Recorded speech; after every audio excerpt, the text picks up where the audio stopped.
Welcome to Artful Aging with Amy, where I ask caregivers and professionals the difficult questions that will give you guidance on your life's journey. Support is only one conversation away, and this is your first step. Let's go. Good morning, everyone. I'm Amy Friesen, and this is Artful Aging with Amy. We've discussed on the show in past episodes the need for healthcare system navigation. As you know, my company Tea and Toast helps families navigate senior living options, and a large part of this work includes helping medical professionals and families get on the same page and understand each other, which is so important for decisions to be made properly and everybody to feel in the loop and taken care of properly. As another facet of the healthcare navigation, death doulas have been starting to gain popularity. For those of you who have not heard of death doulas, they are trained professionals who provide assistance and guidance with holistic services to individuals and their families during the end-of-life transition. Debbie Abfalter joins me today, and she's the owner of Senior Solutions, a companion and home care service, as well as Elephant in the Room, which is focused on end-of-life care and supports families with death doulas. Welcome, Debbie. Thanks so much for joining me today. Thank you, Amy, for having me. It's a pleasure. I'm happy to have you here so that we can get a little bit more information about what you do. Maybe we could first start by looking at what home care is and what types of services people have access to when they remain in their homes during their senior years. Can you give us a bird's eye view of what families might expect? We tend to try and keep people in their homes. Families don't want to leave. Mom and dad don't want to leave their home. They have the old stigma going out to pasture or going to nursing home as opposed to long-term care home. So they do want to stay in their home. So we're able to offer transportation, personal support work, which is a PSW, lots of companionship. We cook at home. We can do their shopping for them or without them. We offer house cleaning services. So we do sort of a blanket of everything that they would need in order to stay home. And we work very, very closely with the family. They get reports, and they are able to stay in their home until their end of life. A lot of seniors, especially during COVID, there was a lot of people who did move. There was still a lot of people that did move to retirement or long-term care, but definitely more people were looking at options to stay at home. How can they best fit theirs or their family's needs while staying in their own homes. Now, you've been running your business for 15 years. Over that time, what have you seen that have been changes for seniors and families?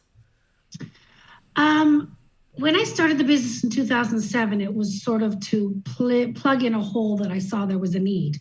And it was out of the need of my mother-in-law, who lost her license and then lost her husband. So I was doing all this. And then that's how Senior Solution was created. Since we started, I'm finding there's more of a need, again, for people to stay at home or navigation like Tea and Toast, finding the proper care and a full concierge of every care, like you said in the beginning. We want to work together so that we can have a full concierge services for our clients. What we're finding is a lot of our clients, the families live out of town or out of the country. So they do need help. So when they come to visit, they realize mom or dad needs a lot of help, or they need help to go into a retirement home, and they literally have no clue. So we were able to navigate that. And what we've noticed with the changes is the demand is so big because the population is growing. So it's been 15 years. So the population is getting bigger. As you notice, it's, the population of staff are getting less. And with COVID, it wasn't kind to seniors. No, not at all. And you're right. The population has just been exploding. I've talked about it in other episodes. In the last 20 years, it's been raising, but in the next 20 years, the next one's coming up, it's going to still raise another 68% or so. So the population just keeps going and going. But you're right. The pandemic burned out a lot of our industry. It burned out a lot of the caregivers, and people are actually looking for jobs outside of healthcare. There's a lot in the retirement living and long-term care specifically that are just, it's hard to keep track of anybody because they're gone or they're doing something else because they were so burnt out. Yeah, Did you it was. find, sorry, go ahead. Oh, no. I was just going to I say, find did you find that people required more care during the pandemic, or were they more apt to try to do things on their own? both. Yeah. Both. People that were living at home felt safer at home but needed extra care, or were about to go into retirement home and then were not able to do so. People in the retirement homes, of course, in the beginning of the pandemic, agencies weren't allowed in. So that put a huge strain on the staff that was already existing in these homes and in long-term care. And that's where the burnout came. Being locked in their rooms, making sure they're nourished, hydrated, stimulated. It was a really, really tough job for anybody who was in long-term care because they weren't able to get help from agencies like ourselves. And then you add on hearing impaired and visually impaired, and now you've got masks and gowns and shields, and it made it very, very difficult for seniors in residence. So if they were home, a lot of them stayed at home to see how far the pandemic was going to take us. For sure. And a lot of people, I just wanted to clarify as well. So during the pandemic, it did lighten up with bringing in care, but you're right. At the first, a lot of people could not come into the buildings because, frankly, nobody even knew what was going on, right? They didn't know how to contain it. They didn't know what to do with the pandemic. And one of the questions that we're asked a lot, and why I want to clarify it, is that yes, in long-term care and retirement, you can have companion care, you can have private home care, you can have public home care. And I want to make sure people understand that, because a lot of people work with someone like yourself, or your employees that work with you as well, and they work with you at home, and then they might want to look into making a move, and some of them get hesitant because they want to bring you with them. And so one of the big things we're always educating people on is, if you have a service at home, you're welcome to bring it into the retirement home. In most cases, it would be hard to find a case you couldn't, eh? Well, we actually have a few clients that are in retirement homes, and we're doing 24-hour care. Right. There wasn't enough care in the home, whether or not they have to stay. We have one lady, she has to stay in her bed because she keeps falling. She's broken her hip. She's split open her head. So we have to be there 24 hours a day until she gets a long-term care bed. So we're a month in now, and she's in a retirement home. So financially, it has been difficult for a lot of families over the pandemic who were already in a home and needed to isolate. So we were doing a lot of 24-hour care, keeping them in their room. Like I said, it's been very unkind, and not knowing how far it was going, and hopefully we're going to see an end of it. Hopefully. Yeah. It was specifically difficult as well with the isolation that you're talking about with folks who have cognitive issues. That was something I hadn't seen in a long time. Well, ever, I don't think. It was so complicated because there's a lot of people with cognitive impairments that would normally be a wander risk and go about, and then they had to stay in their room. And so a lot of people had to come to you. I sent a lot of people to you, and I'm sure that you had a lot of people as well that needed that 24-hour companion care because they needed someone to kind of keep people in their suites.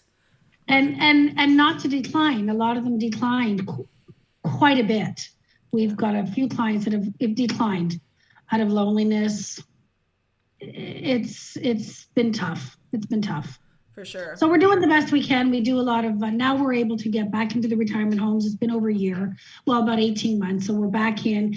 And when staff sees us, they're so happy that we're there. Because it's one less room that they sort of have to peek in on, because they're busy. They're very busy. Yeah, for sure. And, because like you said, for a while, they couldn't have any other care agencies in for a while until they kind of got the lay of the land. And so there's a lot of people that would have been in the homes, either getting care coming in or family coming in and helping. I've talked to families that, their loved one eats a certain way or has a special diet or whatnot that they were helping with because of ethnicity or whatever the reason was. And all those people couldn't come in. So generally, they wouldn't need help, right? And so their homes are staffed for the care they require. And then the pandemic came, the staff went down, and everybody else that was, coming in as help are gone. That's correct. And a lot of times we were able to go in as an essential caregiver and not even the family. We were able to go in and the family wasn't. So we were the eyes and ears for the family. We're highly advocate for our clients and all our seniors, whether we see something happening to someone that we don't even know. We are very strong advocates for our seniors. And that was that's been another challenge too. Absolutely. Absolutely.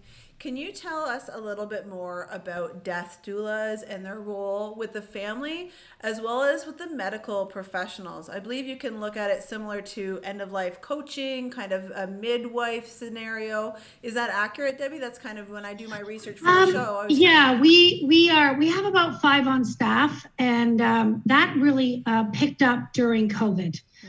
People didn't want to die in a hospital. They had a DNR. We were not to call an ambulance. We were to let them die at home. We all want to die at home. About 67% of people die in a hospital. So it's not making that call at the end of the life. So we work very closely with the doctors and the nurses. So again, they got very busy. So we were able to assist in a non-medical, non-law/lawyer, and non-religious. So we again are the concierge for the family. If we want to we've had end of life doulas that cook their favorite food, navigate people that are coming in from out of town, getting them a hotel, advocating for that person that is passing. When we think that they're not listening, they can hear you. We've had family members arguing over money in another room, and all of a sudden mom or dad is twitching because they can hear it. So we do advocate for our client when they pass away. We had one particular gentleman, he was 104, Albert. He lived at home and we saw him 3 times a day. So he died over the Thanksgiving. He was able to die at home. I did a video of him 3 days before he died, very cognitive. And we were trying to get a doctor to come. It was Thanksgiving Day. Nobody was coming. Brenda, our end of life doula, was there. Albert was able to pass away at home. Somebody, a lovely nurse, left her Thanksgiving dinner and came and met us and was able to assist us medically. So when the lady that was the neighbor of Albert, he had no children, she didn't want to see Albert leaving the room. So Brenda and Tammy,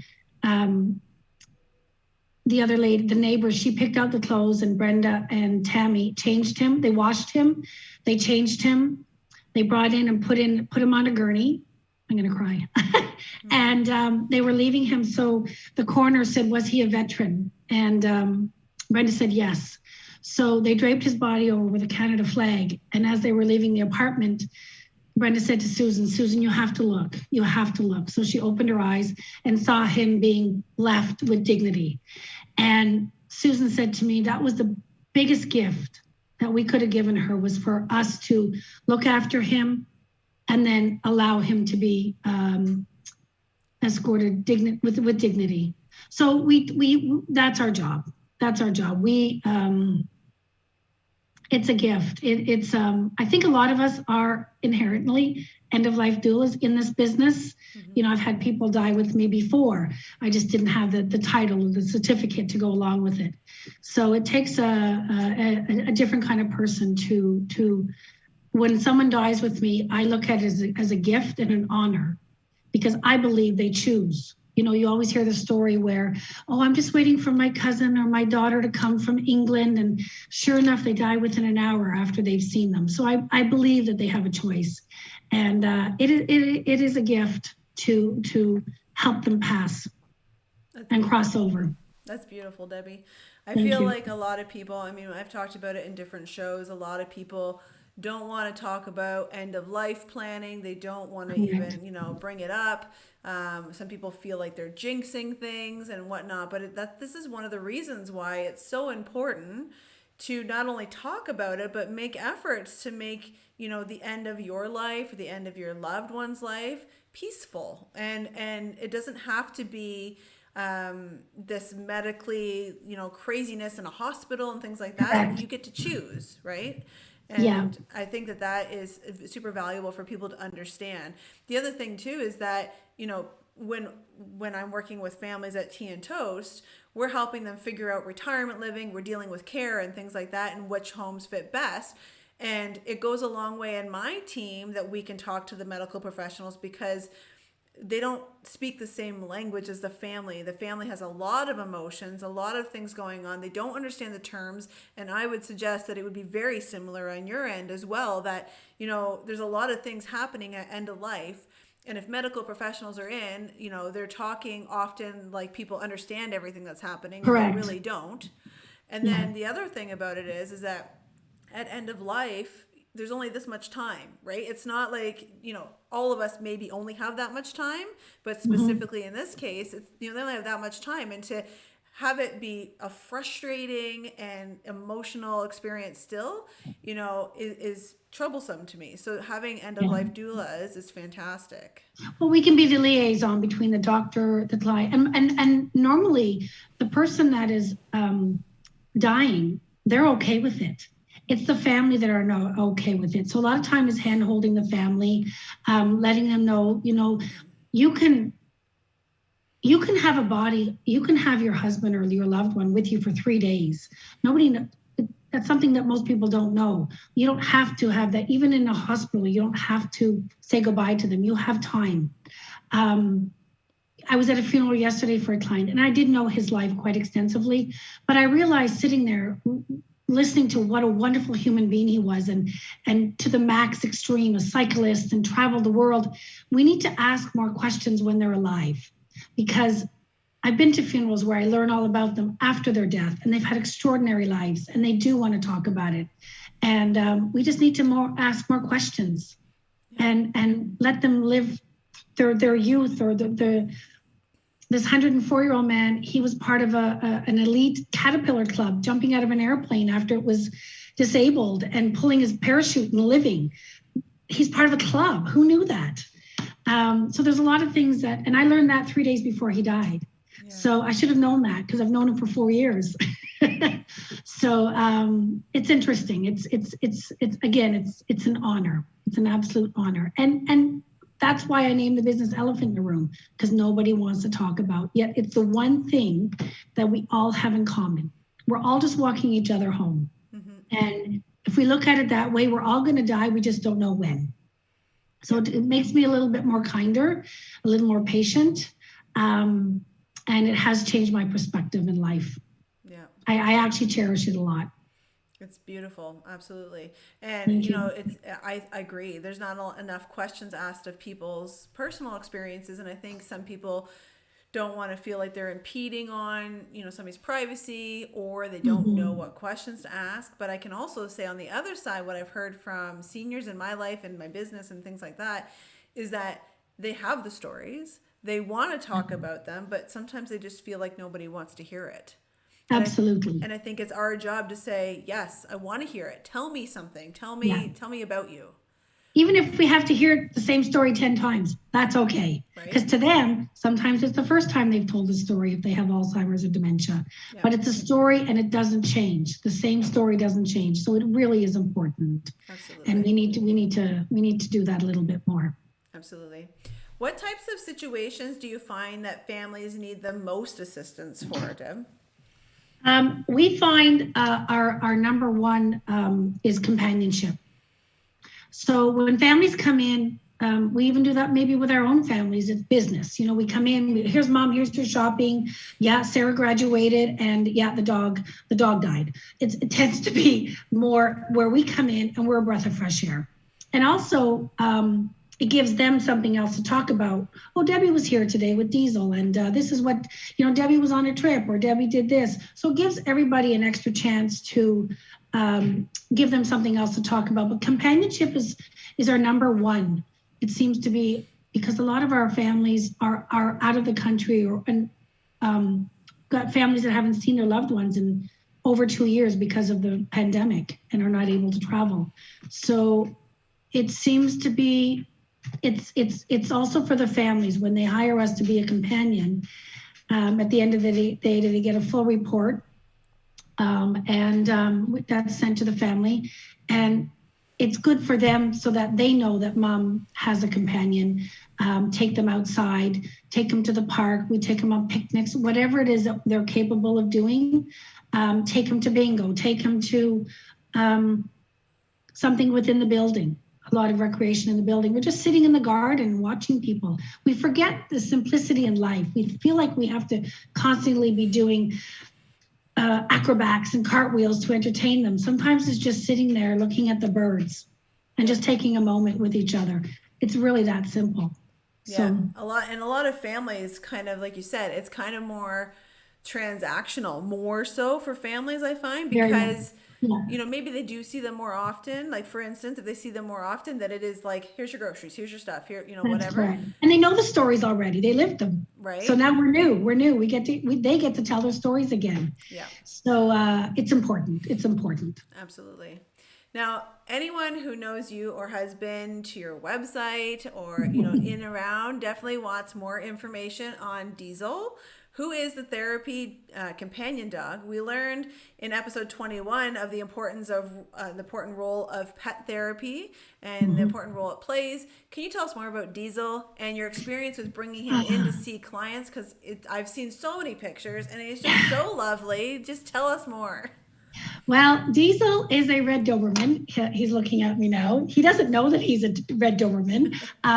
He started working 4 years ago after my other Doberman passed away, and Diesel didn't know life without Odin, and it was devastating to watch Diesel grieve. So started training him, and he is a therapy companion / service dog for seniors. So we are able to take him to medical appointments, cancer treatments. He relieves the anxiety of clients. We raised $10,000 in 2019. We sold Diesel calendars, and all the visits that we did with Diesel was 100%, and the calendars 100% went into the community for local seniors who are being abused. And that went right to the Eastern Resource Center. So he is going to be 9 this year. He can go to a restaurant. He is the most well-behaved dog I've ever met. He goes and says goodbye to everybody in a circle. To watch him work is remarkable. It is, he's my gift. Everybody remembers Diesel, but nobody remembers me, and I'm okay with that. I was in the hospital once and I was walking and I'm like, come on, Diesel, we're going. And there was a group of people and I heard someone say, oh, that's Diesel, the therapy companion dog. And I looked down, I'm like, dude, you're good. So he's still working. We have 2 other dogs now on staff. Informally, like not formal therapy companion dogs, but they're able to come and do visits. So we have 2 other dogs now. Diesel is the main dog because he's got the training, so he's able to go everywhere. So he's a 95-pound therapy companion dog. Yeah, he's amazing. Is he still sitting right beside you? Because I feel he's like right here. He's right here. He's right beside because he hears his name. He hears his name. Yeah. Yeah. Oh, that's fantastic. So Diesel, if you're listening, you're going to have to train the rest to be as awesome as you are. Because I've definitely seen pictures. I remember when Odin passed, and it was just, I remember seeing what was kind of happening, obviously social media and things like that. But I'm just, it's just such a nice and fantastic story that he kind of found a new way to, care for people and love people and to fill that void. I think I look back sometimes, I'm like, I'm glad that I tend to think outside the box. Anybody who runs a business that has to think outside the box. So I'm really glad that I did. Because somebody once said to me, I was walking down the street with him and he said, is that a Doberman? I said, yes. He goes, I thought they were mean and vicious. I said, I actually know a lot of people like that. So that's sort of my answer now, because he's not mean and vicious. But I think we need to have more animals in our seniors' lives. There's nothing more beautiful than babies and puppies. Yeah, absolutely. And, I've worked with seniors a really long time as well. And it's like, I've definitely seen, people with animals. I've definitely seen people with babies and like you, I go anywhere with my 4-year-old. They remember Eva and they don't know who I am. So, but it's good though. And people, I think that opening up that conversation and, like you said about, people being a little worried, is he going to be okay or whatnot? And it's true. It's like, I know a lot of miserable people, right? And I know a That's lot of right. mean people, and it's just, That's right. that's So just how it it's is. yeah, and I think once we open up our hearts and our doors a little more to more animals, I think with seniors, we do visits. We did a visit this week at Linwood, and you should see their face lights up. It's unbelievable. Yeah. And he is happy, happy, happy. As you can see on social media, he's always smiling when he's working. Absolutely. Yeah. Well, Debbie, thank you so much for joining me today and sharing your story and giving us a little bit more information. I really appreciate it. Thank you for having me, Amy, and it was all my pleasure. And there you have it for today's show. If you got some value out of today's show, or you'd like to help spread the word of Artful Aging with Amy, we're here to help support caregivers in our communities so that you have the resources that you need. Remember, support is only one conversation away. That's it for Artful Aging with Amy. From me to all of you, I hope that you have a wonderful Wednesday.